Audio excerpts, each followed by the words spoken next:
the blank related to parameter, choice, variable, relationship. So for the first unit, travel cost, that is volume of trade,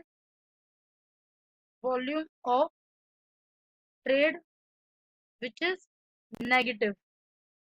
Second, economies of scale in exchange, volume of trade,